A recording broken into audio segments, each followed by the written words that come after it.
क्या ट्रंप के लिए आतंकवाद अब सिलेक्टिव हो गया है?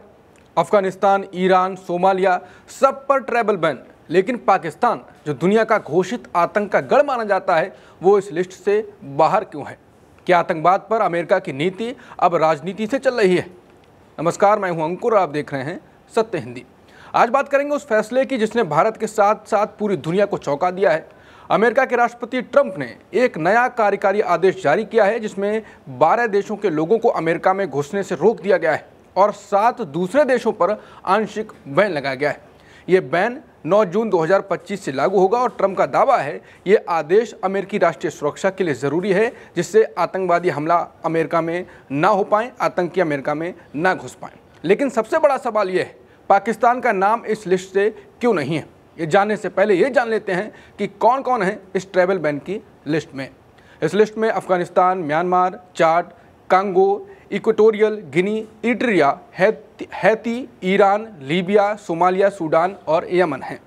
इन 12 देशों के नागरिकों को अमेरिका में घुसने की अनुमति नहीं होगी। वहीं बाकी 7 देशों पर आंशिक बैन लगाया गया है, मतलब वहां से अमेरिका आने वालों की कड़ी जांच होगी। ट्रंप ने कहा यह बैन अमेरिका को हिंसक घटनाओं से बचाने के लिए, अमेरिका में कोई आतंकवादी हमला ना हो इसलिए ज़रूरी है। ट्रंप ने हाल ही में कोलोराडो के बोल्डर में हुई गोलीबारी का उदाहरण भी दिया, लेकिन आलोचकों का सवाल है बोल्डर हमले के संदिग्ध का संबंध मिस्र से था जो इस लिस्ट में नहीं है, तो फिर ये बैन किस आधार पर तय किए गए?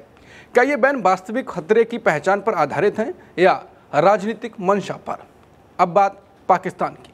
भारत लंबे समय से वैश्विक मंचों पर यह कहता रहा है कि पाकिस्तान आतंकवाद की नर्सरी है। पुलवामा, पठानकोट, उरी जैसे आतंकी हमलों के पीछे पाकिस्तान आधारित संगठनों का नाम रहा है। तो सवाल यह है कि अगर ट्रंप असली आतंकवाद को रोकना चाहते हैं तो फिर पाकिस्तान को इस लिस्ट से बाहर क्यों रखा गया है?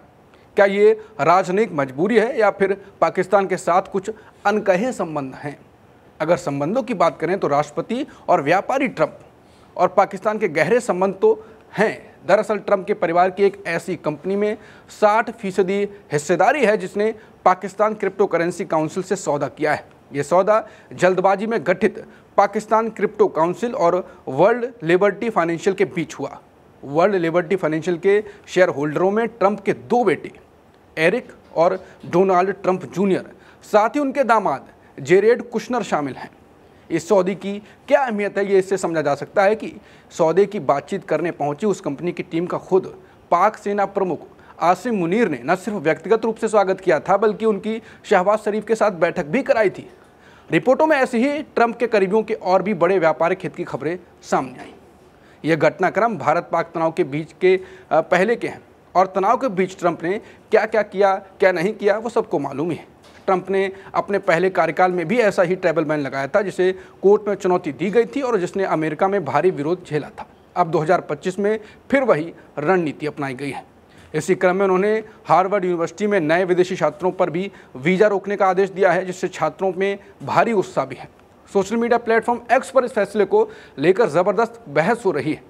लोग इसे मानवाधिकारों का उल्लंघन और नस्लीय पूर्वाग्रह बता रहे हैं। हैती जैसे गरीब देशों को लिस्ट में डालने पर भी आलोचना हो रही है क्योंकि ट्रंप पहले भी इस देश पर अपमानजनक टिप्पणी कर चुके हैं। तो सवाल ये है कि क्या ये बैन सच में सुरक्षा के लिए है या ट्रंप की सियासी ज़रूरत? क्या पाकिस्तान को लिस्ट से बाहर रखकर अमेरिका ने आतंकवाद के असली चेहरे को नज़रअंदाज किया है?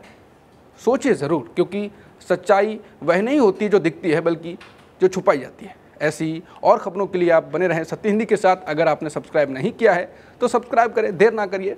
और अगर आपने सत्य हिंदी का ऐप डाउनलोड नहीं किया है तो उसको भी डाउनलोड करें। नमस्कार।